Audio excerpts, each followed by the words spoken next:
stage tonight is someone that you FFA members have been able to call your state reporter. But since the first day of kindergarten, I've been able to call this guy my best friend. I hope you all have appreciated him this year as much as I have my entire life. My favorite thing about my big brother is we wear the same size t-shirt. And thanks to all of you this year, he has a lot of t-shirts. Ever since I was about 4 years old, I wanted to be just like my big brother. I hope Andrew has impacted you all in your life this year just as much, if not more, than he has in mine. So we are pleased to announce My best friend, my big brother, your 2014-2015 state reporter, Andrew Klein.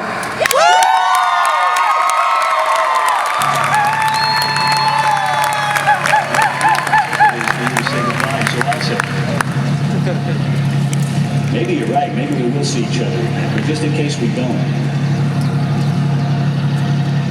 I want you to know how much you meant to me. I'll never be able to shake you. Whenever I see a big pair of feet or a cheesy mustache, I'll think of you. Whenever I smell mucked old socks, I'll think of you. And the next time somebody nails my shoe to the floor, somebody gives me a martini that tastes like lighter fluid, I miss you. I miss you a lot. I can't imagine what this place would have been like if I hadn't found you here.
I remember watching that scene at about 13 years old and bawling my eyes out.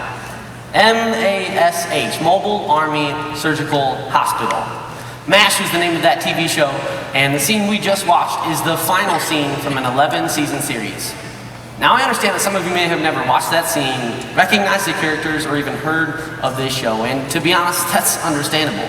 Because the final episode originally aired on February 28th, 1983. This show is old. But if you were me, it'd be a different story.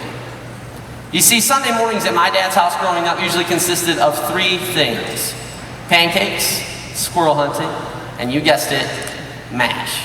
Dad and I literally own every episode on DVD, and I think it'd be safe to say that I learned a lot from this show. Based on a mobilized hospital unit during the Korean War, MASH was special for a lot of reasons. It captured the attitudes and upbringings of people across our nation. Its episodes were entwined with stories of love, action, humor, and even death. It took an issue that was on the forefront of so many American minds, made national television from it, and still found a way to give people peace and comfort through humor and fun. Now, wouldn't it be great if every time you found conflict, if every time you were faced with controversy and struggle, someone, through the very problem you endured, could give you joy? That's what MASH was to a lot of people. Today, however, I wanted to bring it up for different reasons. One being that this show teaches us it's okay to address an issue. If it's important to you, it's okay to talk about. It's also okay to joke about. Another reason, this scene shows the bond that these two fellow surgeons and best friends have, a bond very comparable to that between me, my state officer teammates, the section presidents, and so many of you. Even more relevant though, this scene shows a man overwhelmed by both joy and sadness who through circumstance has to say goodbye to a large part of his life. How appropriate is this for the moment we find ourselves in right now? Just like the characters on this show, I've joked, loved, trusted, and bonded this year. At times I have felt tired and weak, while during others I have been energized and uplifted. My life is not, nor do I wish it to be, a television show. But this moment right now feels a lot like that final scene from that final episode on February 28th, 1983. Today, however, it is not just a need to say goodbye, but rather, it is an opportunity to start a conversation. My efforts today will not mark a moment of conclusion, but rather, it is my hope that they spark a new beginning. Now, to do this, I'm going to talk about an issue that is relevant to our students and our teachers. Now, that issue is politics.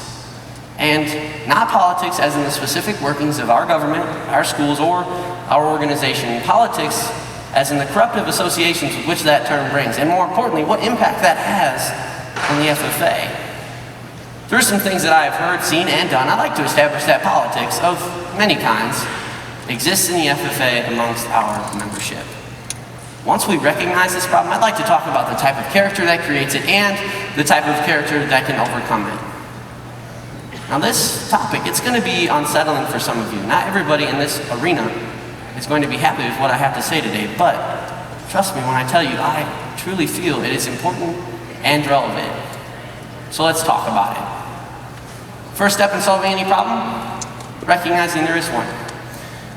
This issue has revealed itself to me in small portions since my earliest experiences in the FFA. Started even when I was a freshman. Let me tell you a story. I was having a conversation with my older cousin Erin. I was telling her all about the FFA, what I was doing, and what my future goals were. She was really excited for me, but in regards to her own FFA experience, Erin had a different story to tell. And one thing Erin said stuck with me through these years. I asked her, and I said, Erin, have you ever been an officer in the FFA? She replied, and I quote, "Too much politicking for me." Now, I didn't argue with Erin that day or make any attempt to defend our organization. But under the surface, I could not and would not believe what I had been told. No, instead I had a different set of beliefs. Now, if you have your FFA manual like I do, please turn to page 20, where in the 4th paragraph of our FFA creed, it states, "Playing square with those whose happiness depends upon me." Now, please turn to the center of the manual, where in our closing ceremonies, our president tells us to be just in our dealings, courteous to everyone, and above all, honest and fair in the game of life. Fellow FFA members and guests, is there any doubt in your mind that an organization built on such principles could ever entail such counterproductive practices as politicking? As a freshman in high school, I was conflicted. Not to say that I was emotionally lost or shattered because of Erin's words, but I was, as many of you probably are right now, in major doubt of what Erin had to say. I come from a small community. High school politics weren't to be in the FFA. They were for things like our football team, our baseball team, and our basketball team. Playing favorites or campaigning for popularity, that was to be no part of any FFA member's experience. That was for the student council and the key club. I had heard others talk of these things. I even had some concerns about them myself, but nonsense like that was not for the FFA. But as I grew older, gained more leadership, and took on the responsibility of higher offices in our organization, Erin's words, like dropping pennies in a piggy bank, slowly started to make more sense. For example, the afternoon before I was to run for the office of section vice president, a friend of mine, who was the section vice president at that time, revealed to me she had been texting delegates from other schools in an attempt to arrange their votes. She was trying to fix the election, but at what cost? I knew it was wrong to do what she had done, and I knew even more when before elections, an angry ag teacher stood up and lectured to the entire banquet crowd about the supposed actions that I knew were true. Now this teacher was fired up and she had every right to be. An FFA member had taken action not for, but against fellow FFA members. She created an unfair environment in an organization that promotes itself on being both honest and fair. Those words, too much politicking, they definitely summed up how I felt about what happened that night. And, I couldn't help but wonder, would I ever be faced with that feeling again? Stated in our opening ceremonies, our president shall lead us out of the darkness of selfishness and into the glorious sunlight of brotherhood and cooperation. Most people, when they hear these words, they think about the positive result of our president's leadership. They think about the glorious sunlight of brotherhood and cooperation. When I hear these words, I think about that first part. I think about the darkness of selfishness. How ironic is it that before every meeting, before every organized or annual event in the FFA, we admit to ourselves that as human beings, we begin each and every day in a dark, selfish state. And it takes true, sincere leadership to bring us out of that state.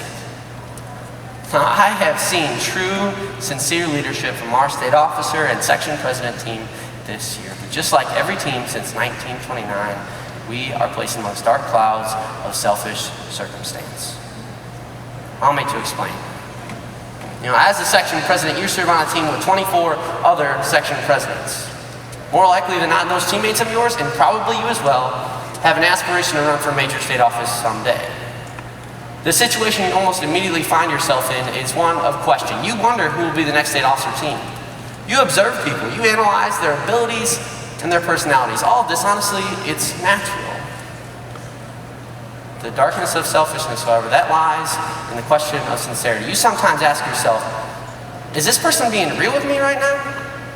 Is this person my real friend, or do they see me as someone who could potentially be voting for them at the next state FFA convention? Voting for them at the next state FFA convention. Tomorrow morning, likely over 400 delegates will gather on the floor of this very arena, vote, and elect the next major state officer team.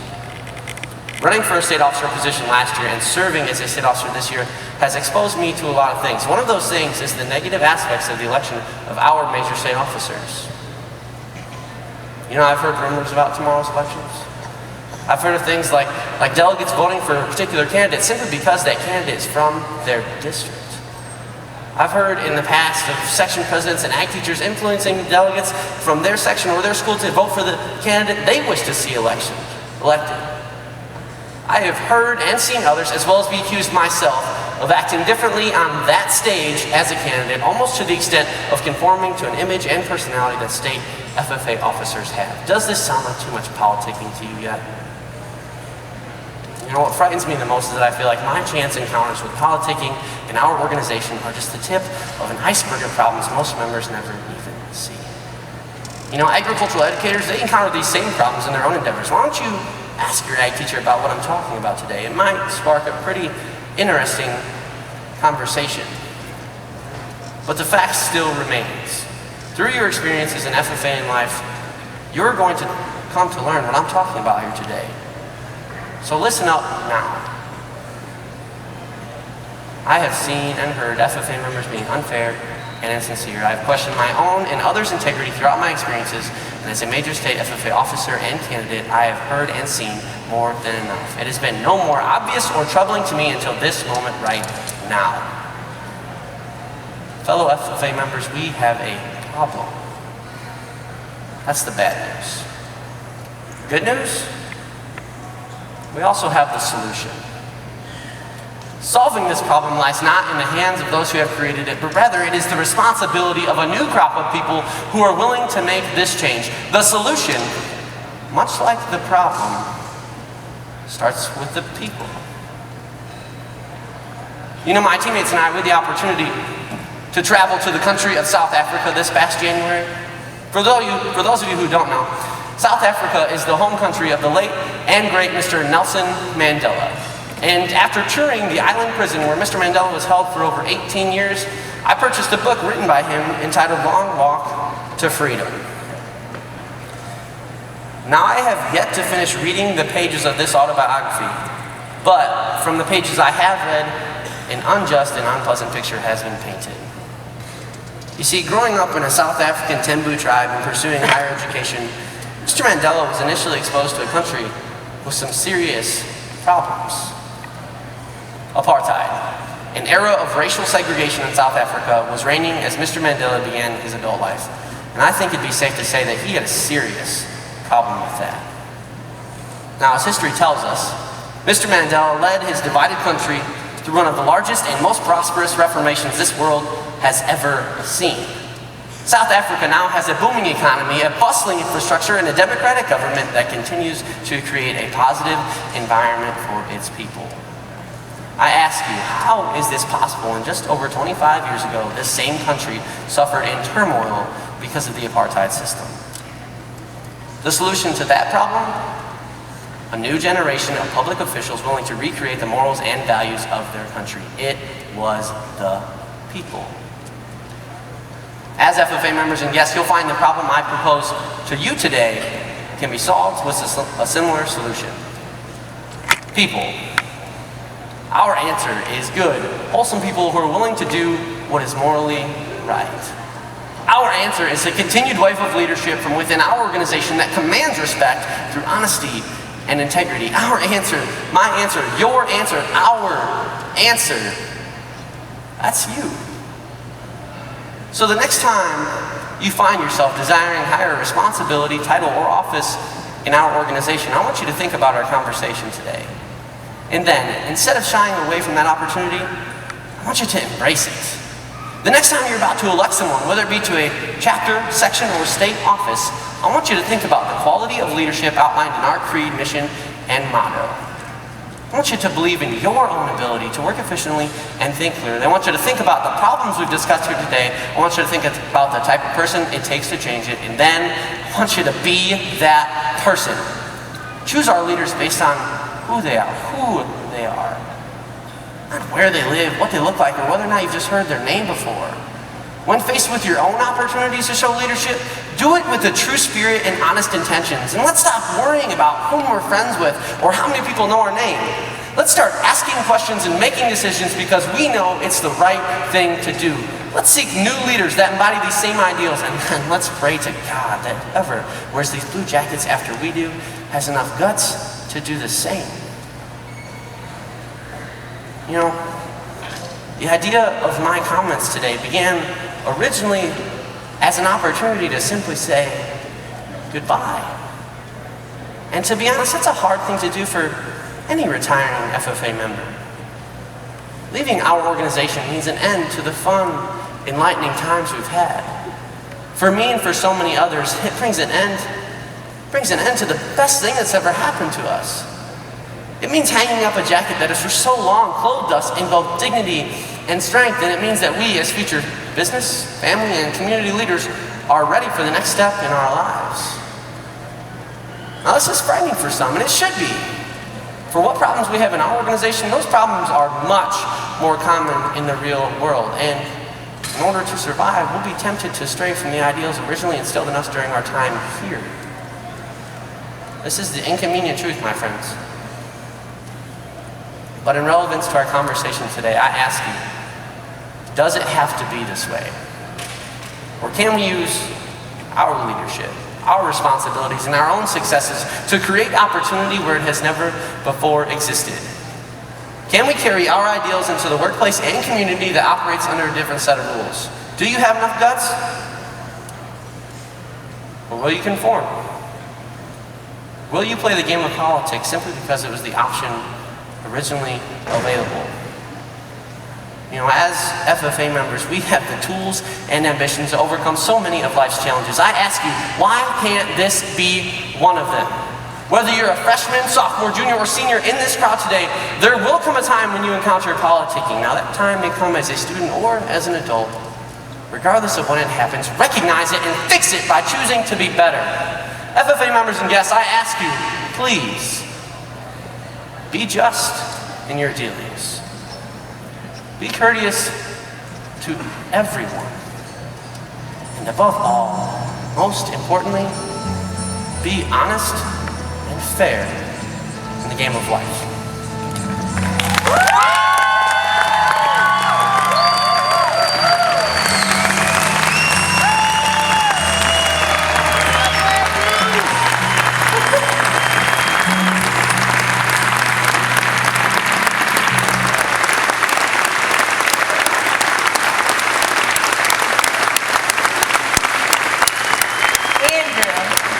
creativity, enthusiasm, and dedication have been an extreme asset to our team this year. Your love for Chief Danishes, golfing, and One Tree Hill is second only to your amazing passion for the FFA. We wish the best of luck to those future students of you, Mr. Andrew T. Klein. They will need it. Forever blue, forever true, Cody, Renee, and Willow. Ladies and gentlemen, your 2014-2015 State FFA reporter, Andrew Klein.